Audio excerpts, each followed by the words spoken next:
네, 사실 저도 리트를 처음 딱 풀어봤을 때 지금 점수보다 한 30점 이상 낮은 점수가 나왔었어요. 알겠습니다. 그럼 이제 궁금해지죠, 점점.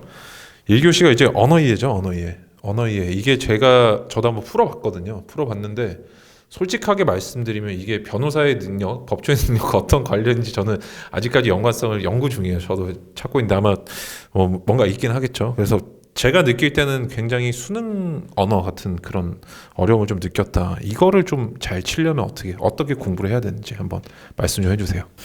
네, 저는 언어의 과목의 핵심이 그 과목명 자체에 있다고 생각을 했거든요. 그래서 언어를 빠르게 이해하는 능력이 해당 영역의 중심적인 평가 요소다라고 생각을 했는데 이게 막상 이 말씀 딱 들으면 되게 당연한 얘기를 해버리네 라고 느끼실 수도 있지만 근데 이 문제를 풀어보고 피드백을 해보면 저도 처음엔 그랬고 많은 학생들이 그 자기의 틀린 문제 자체에 엄청 집중을 해요. 내가 이 문제를 왜 틀렸을까? 이 선지를 왜 골랐을까라는 거에 집중을 하는데 저는 사실은 생각이 조금 달라지게 됐어요. 공부를 하다 보니까. 일단 간략하게 소개를 드리면 언어이해는 지금 현재는 70분에 10지문이 주어지고 각 지문당 3개의 문제가 딸려 있어요. 그러니까 총 30문제를 70분 안에 풀어내야 되는데 지문 하나와 문제 3개를 푸는데 약 7분 정도가 할애가 된단 말이에요. 근데 저 같은 경우에는 그 7분 중에서 5분 정도를 지문 있는 데에 다 썼어요. 그러니까 거의 문제는 OX 정오 판단만 하고 넘어가게 된 거죠.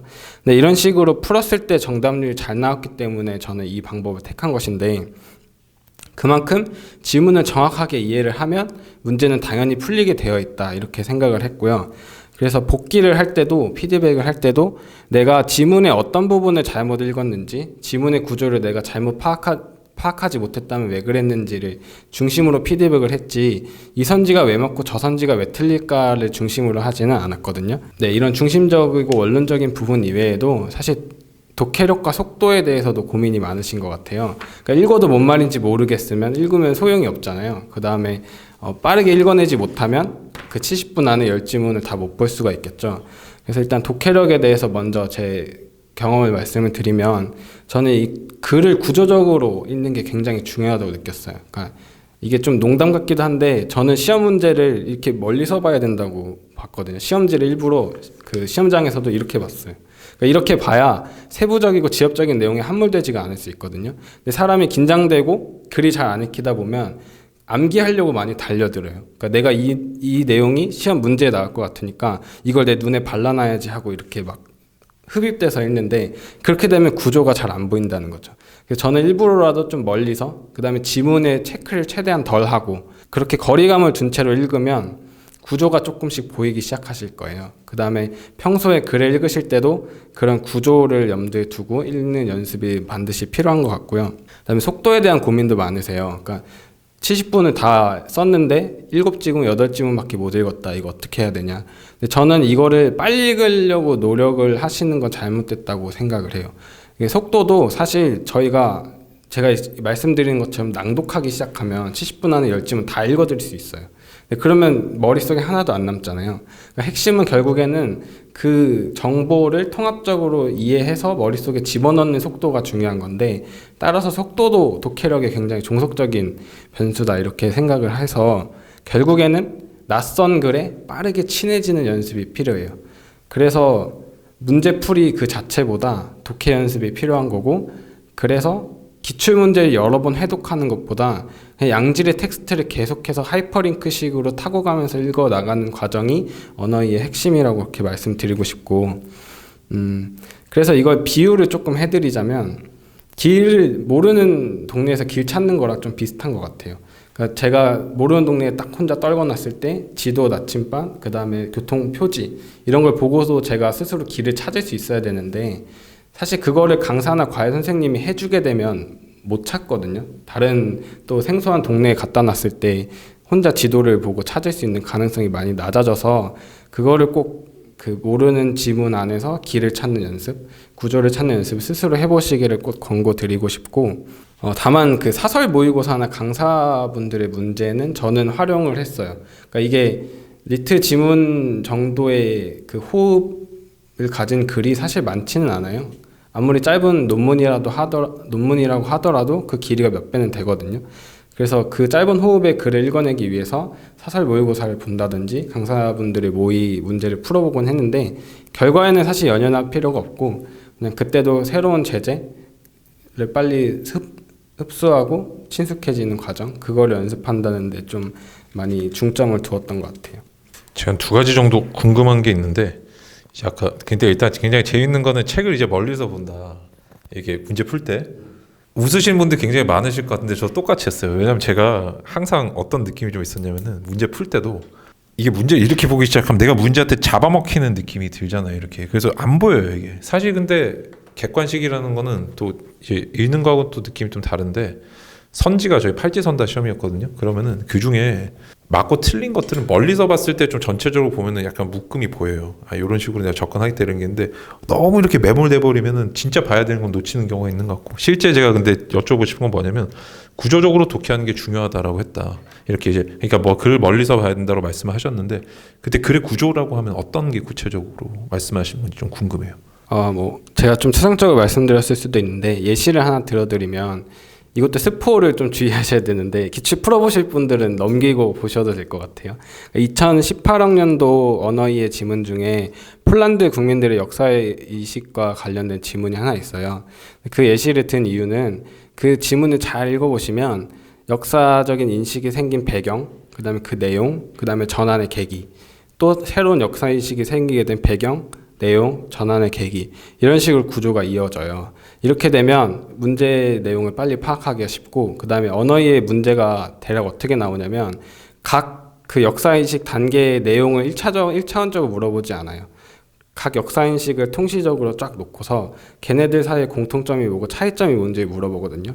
그거를 빠르게 캐치해내려면 제가 아까 말씀드린 그 계기, 내용, 그 다음에 전환점을 그걸 나름대로 이렇게 비교를 할 수 있게끔 정리를 해놔야 되기 때문에 그래서 그게 그런 점에서 구조가 좀 중요하다 이렇게 말씀드릴 수 있을 것 같아요.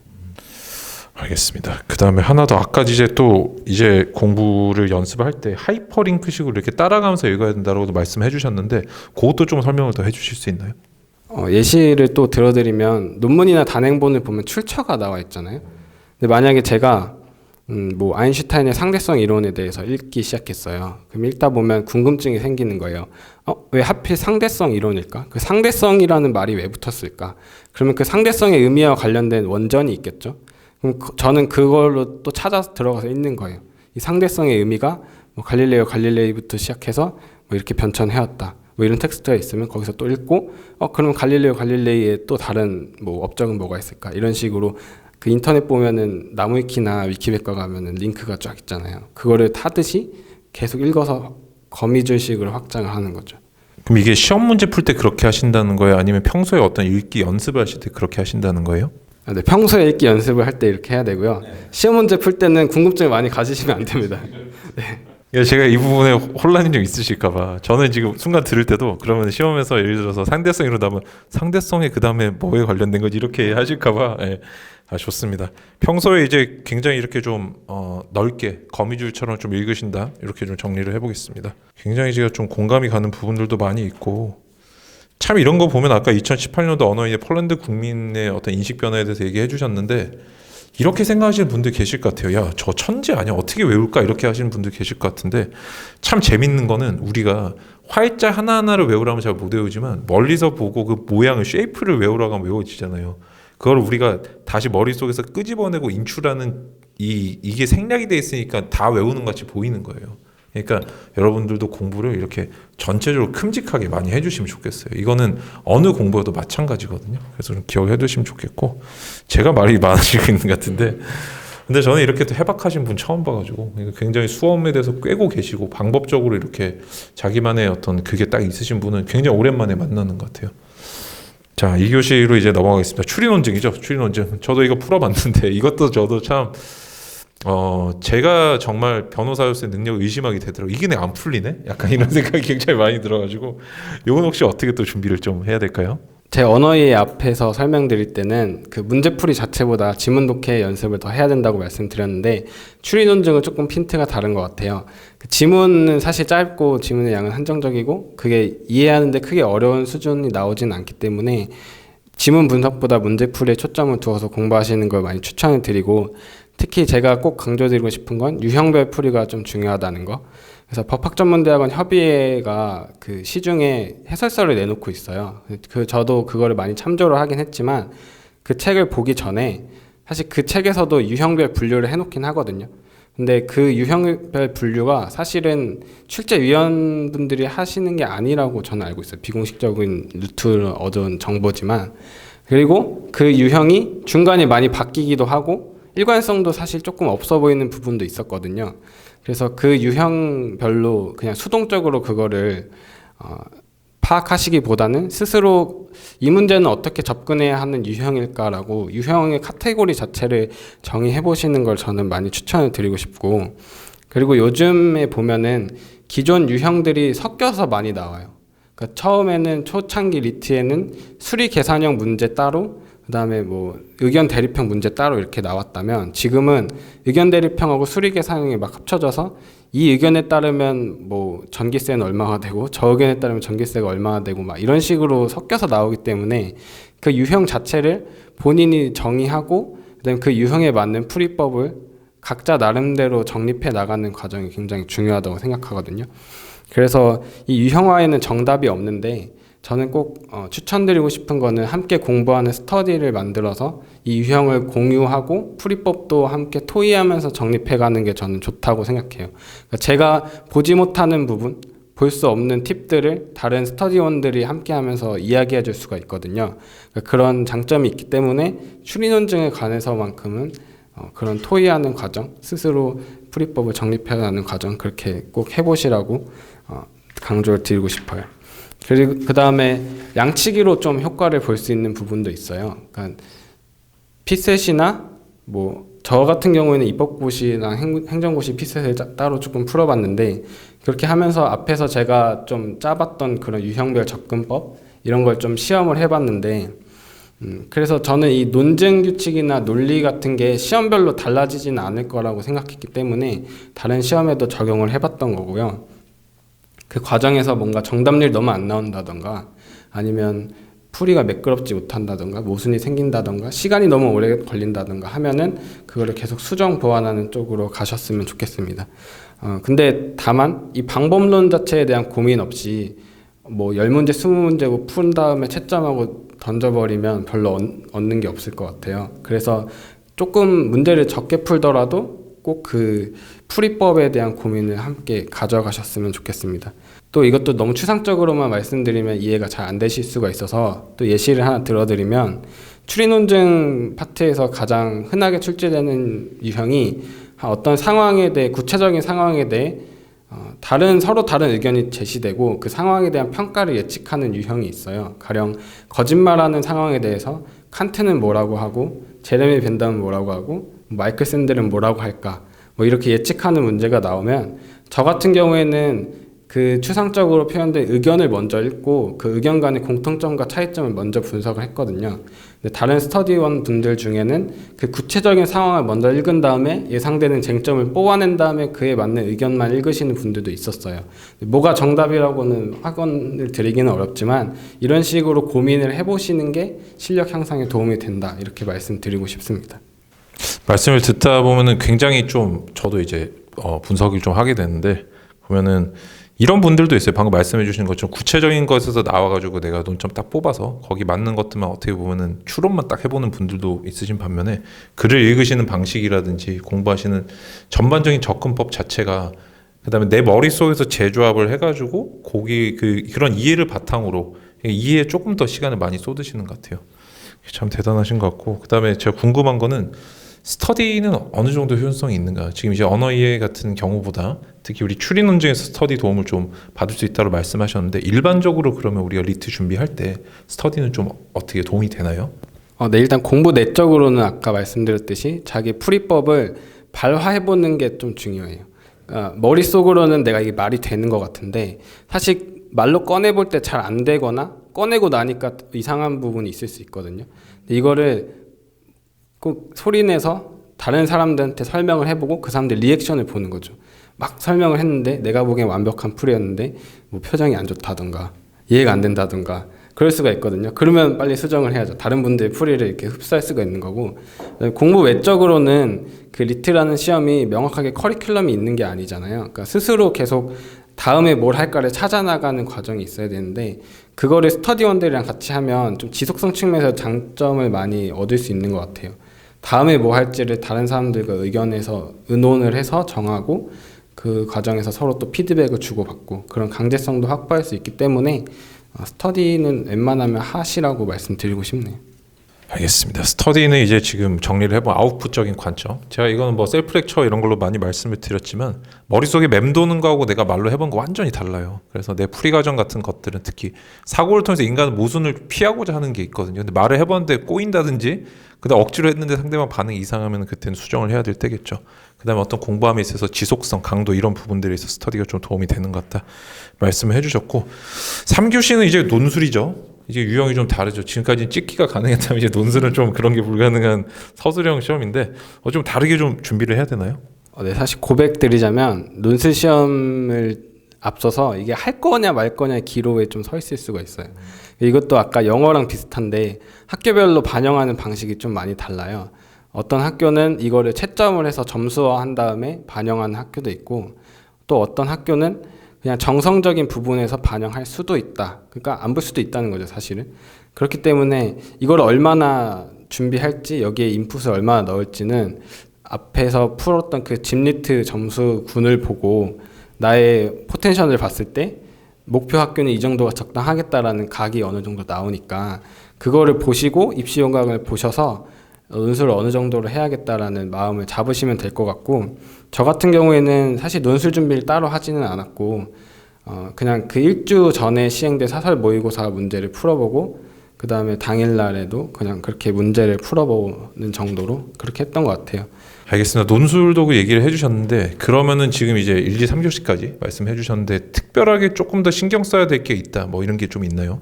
네, 특별하게 신경 써야 될 부분은, 지식을 누적하는 시험은 제가 컨디션이 그날 안 좋아도 어떻게든 아는 걸 쓰고 나올 수가 있잖아요. 근데 이 시험은 사실상 그날 제로부터 시작하는 거예요. 그날 다시 점수를 다 쌓아가야 되기 때문에 그날의 컨디션이 굉장히 중요하다, 이렇게 말씀드릴 수 있을 것 같아요. 그래서 마지막으로 그 1, 2, 3교시를 총괄할 수 있는 팁을 드리자면, 저는 그 첫 번째로 생활관리, 그 다음에 두 번째 멘탈관리, 이렇게 말씀드릴 수 있을 것 같은데, 생활관리에 관해서 여기서도 스터디의 장점이 조금 있어요. 그러니까 가령 아침 9시에 모여서 문제를 푼다라고 하면 뭐 늦어도 7시에는 일어나서 준비를 해야 하고, 그 실제 시험 스케줄도 9시부터 시작이 되니까 그때 맞춰서 어떤 생활 패턴을 만들어 볼 수 있다는 장점이 있고, 네, 그 다음에 그렇게 해서 어느 정도 루틴을 만들어 보는 게 중요한 것 같아요. 내가 7시에 일어나면 준비는 어느 정도까지 하고, 뭐 문제 푸는 장소에 가면 몇 시가 되니까 시험 직전에는 나는 뭐 몇 분 정도 지문을 보면서 워밍업을 하고 그다음에 시험을 본다, 이런 식으로 루틴을 만들어 가고, 그다음에 1교시를 보고 나면 점심을 먹고 추리를 보는 게 아니라 1, 2교시를 다 보고 점심을 먹어요. 그래서 1교시와 2교시 사이에 뭔가를 먹어줘야 당이 덜 떨어질 수가 있겠죠. 근데 저희 스터디원 분들 중에 한 명이 이제 식품자원경제학과라서 그분이 식품에 대한 뭐 일장 연설을 좀 해주셔가지고 저도 도움을 많이 받았는데, 탄수화물을 꼭 드셔야 한다고 하더라고요. 머리를 좀 장기적으로 쓰려면.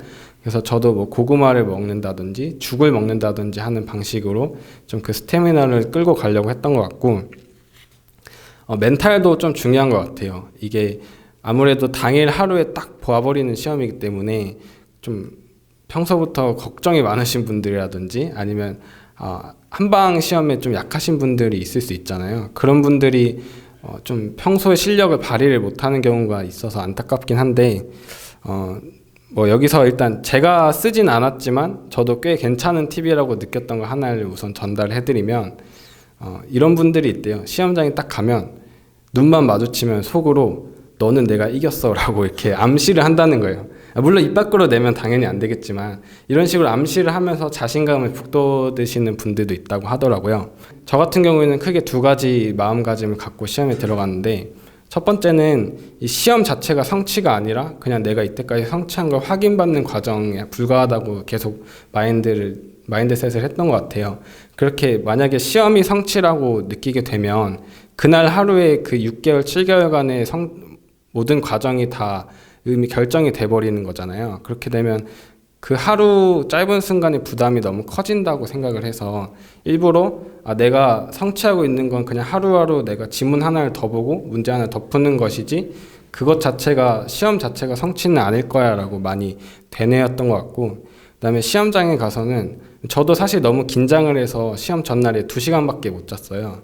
2시간 자고 일어났을 때 사실 저도 딱 처음에 든 생각이 망했다, 내년에 또 봐야 되나 이런 생각이 좀 들었는데, 그래서 저는 일부러라도 긍정적인 신호를 많이 찾으려고 했던 것 같아요. 시험장 가서. 그러니까 시험장에 조금 일찍 도착해서 다행이다라고 생각을 했었고, 그다음에 뭐 아침에 화장실을 잘 뭐 시원하게 갔다 와서 문제될 게 없겠다 막 이런 생각을 했었고, 뭐 고사장에서 가장 맨 앞자리에 걸려서 앞에 사람이 없어서 너무 좋다 이런 식으로 사실 따지고 보면 엄청 사소한 일들, 그런 것들에 좀 긍정적인 의미 부여를 함으로써 난 어쩌면 잘 될지도 모르겠는데 라는 생각을 계속 했었던 것 같아요.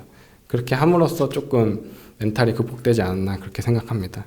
네, 굉장히 좋은 팁을 많이 주셨어요. 특히 뭐 생활적인 부분들이 그다음에 평소의 생활 관리 같은 것들은 어떻게 보면 잘 하시는 것 같은데 시험장에서의 어떤 관리들 얘기를 해주셨거든요. 그래서 보면은 고득점자 분들, 이게 제가 계속 말씀을 드리지만 뭐 피셋 같은 거 최연소를 한다든지 뭐 5급 최연소라든지 아니면 고득점 이런 분들 보면은 시험 당일의 루틴들도 미리 다 거의 다 짜 있어요. 뭘 먹을지, 뭘 입고 갈지, 어떤 식으로 움직일지 이런 것들이, 그러니까 뭐 내가 반드시 루틴까지는 아니라고 해도 예측은 다 가능한 범위여야 된다는 거죠.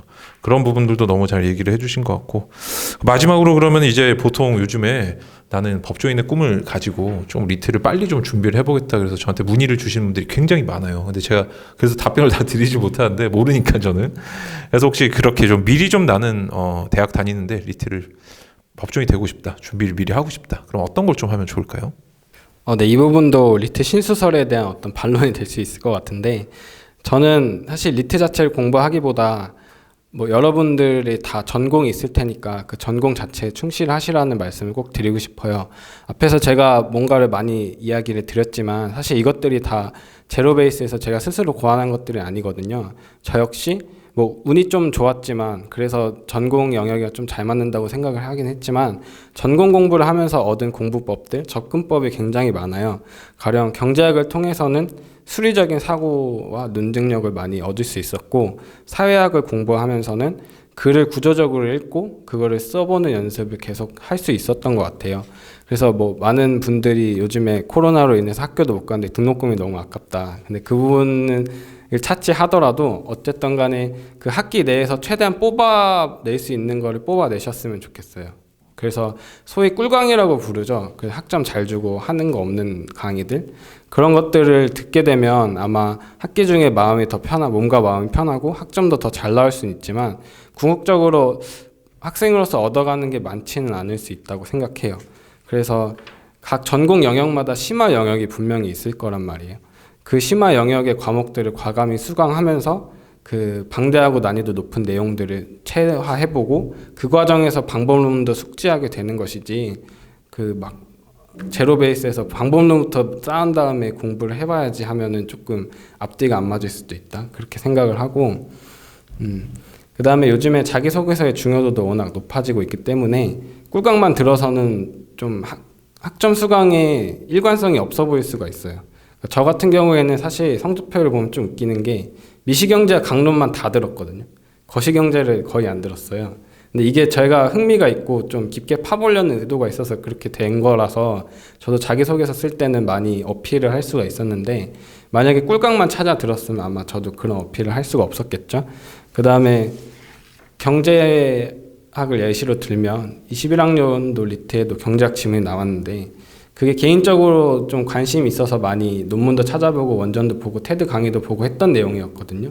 근데 그 내용 자체로 문제를 풀 수는 물론 없었지만 그 내용이 나왔다는 것 자체가 시험장 내에서 제가 자신감을 가지는데 많이 도움이 됐었던 것 같아서 뭐 이런 행운도 얻어 걸릴 수 있다는 점, 그렇기 때문에 리트 자체를 1, 2학년 때부터 해봐야지 라는 마음보다는 일단 로스쿨 제도 취지 자체가 다양한 전공에서 전문성을 가진 학생들을 선발한다는 것이니까 그에 맞춰서 일단 전공 영역에서부터 조금 두각을 드러내시는 게 좋지 않을까 그렇게 생각을 합니다. 너무 배울 게 많아요. 저도 지금 막 같이 이제 앉아서 얘기를 하면서도 많이 배우는데 굉장히 일단 긍정적이세요. 이렇게 사고 자체가 나에게 주어진 상황에 대해서 불평하기보다는 이걸 어떻게 좀 나에게 긍정적으로 쓸 수 있을까. 저는 이런 분들 보면 진짜 너무 좋은데, 근데 제가 참 들으면서도 항상 뭐 죄송한 마음이 드는 게, 이렇게 진짜 어떻게 보면 내가 그동안 쌓아온 노하우 같은 것들을 이렇게 선뜻 알려주기가 쉽지 않잖아요. 리트가 지금 총 몇 점 만점인 거죠? 만점이 따로 없죠. 만점 따로 없는데 지금 점수가 그래도 거의 만점에 가깝지 않으신가요? 굉장히 높은 점수를 받으신 걸로 알고 있는데, 이게 이런 거를 그래서 공개하는 게 그래도 어떤 이유가 있으실 것 같은데, 이런 뭔가 나누자는 뜻이 있으신 것 같은데, 제가 그런 것도 좀 궁금하거든요. 네, 사실 저도 리트를 처음 딱 풀어봤을 때 지금 점수보다 한 30점 이상 낮은 점수가 나왔었어요. 그렇기 때문에 사실 리트 신수설로만 따지면 저도 그때는 그 말이 하도 들려오니까 영향을 안 받을 수가 없었겠죠. 근데 그래서 많이 불안했던 것 같아요. 내 지금 리트 점수는 이 정도인데 내가 해낼 수 있을까? 내가 상황을 바꿔낼 수 있을까라는 고민이 많아서 많이 막막하고, 사실 필요 이상으로 많이 불안해지고 막 꿈에서도 리트 풀고 막 그랬었거든요. 근데 이게 다른 사람들이 좀 이거는 겪지 않았으면 좋겠다. 그래서 당신이 불안하고 막 고민이 많은 만큼 그거 자체가 시험 점수로 직결되고 있는 과정이니까 꼭 자신을 믿고 밀고 나가셔라라는 말씀을 드리고 싶고, 두 번째 이유는 사실 뭐 변호사님이 사법시험 붙었을 때 어떤 심정이셨는지 모르겠는데, 저는 리트 점수가 딱 나왔을 때 너무 기쁘다라기보다 너무 다행이다라는 생각이 가장 많이 들었어요. 너무 다행이다.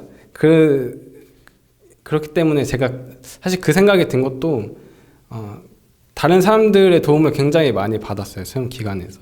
그래서 뭐 부모님이나 여자친구, 그 다음에 응원해준 친구들, 그 다음에 계속 앞에서 등장했던 그 스터디원들, 그런 짜잘하고 크고 작은 도움들을 많이 받아서 이게 내가 혼자 잘나서 이렇게 할 수 있었던 게 아니다라는 생각이 많이 들어서, 이거를 사실 마음 같아서는 다 만나서 말씀드리고 싶고 막 그렇지만, 저도 몸이 하나고 낯도 좀 많이 가리고 그 다음에 코로나도 있어서 그럴 수가 없으니까, 이번 기회가 왔을 때 영상으로라도 이런 얘기 전해드리면 좋겠다, 뿌듯하겠다는 생각이 들어서 이렇게 말씀드리게 됐습니다. 고생 많으셨습니다. 네.